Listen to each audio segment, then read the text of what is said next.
susunod na programa ay rated PG. Ito ay nangangailangan ng patnubay at gabay ng magulang para sa mga batang manunood. Sa wakas nasabi na rin ni Jeff sa Kuya Jordan niya ang katotohanan na siya ang tunay na ama ni Junior at may dumukot sa kanya kaya nawala siya ng matagal na panahon.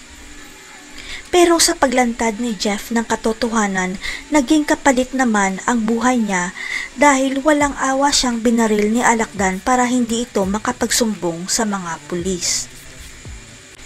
Hindi man lang naisiwalat ni Jeff kay Jordan na si Shaira ang nag-utos para ipadukot siya at hindi rin ito naibunyag na kapatid pala ni Shaira ang mapapangasawa ni Christy. Abot langit naman ang kaba ni Shaira dahil muntikan ng mabuking ang sekreto niya na siya ang mastermind sa pagkidnap.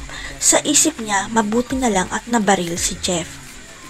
Sapagkat i-deny pa rin ni Shaira ang paratang sa kanya ni Jeff na siya ang ama ng anak niya at siya ang nag-utos para ipadukot siya dahil walang hawak na ebidensya si Jeff.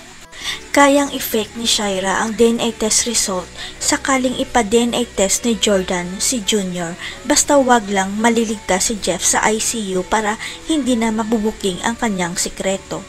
Ang hindi alam ni Shaira, ang bagong boss niyang si Hannah ang maglalantad ng sikreto niya sapagkat may hawak na ebidensya si Hannah tungkol sa mga paratang ni Jeff.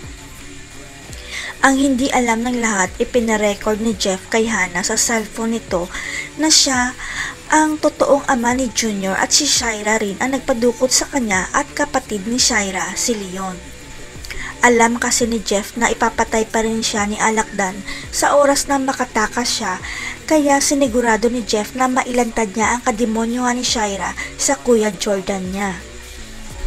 Kaya nang malaman ni Hannah na hawak niya pala ang ebidensya para hindi matuloy ang kasal ni Christy kay Leon, ipaparinig niya kay Jordan ang nirecord na audio ni Jeff.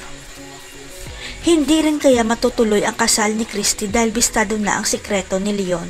Si Hannah kaya tatapos kay Shaira kapag nalaman niya siya bumangga kay Billy. Abangan.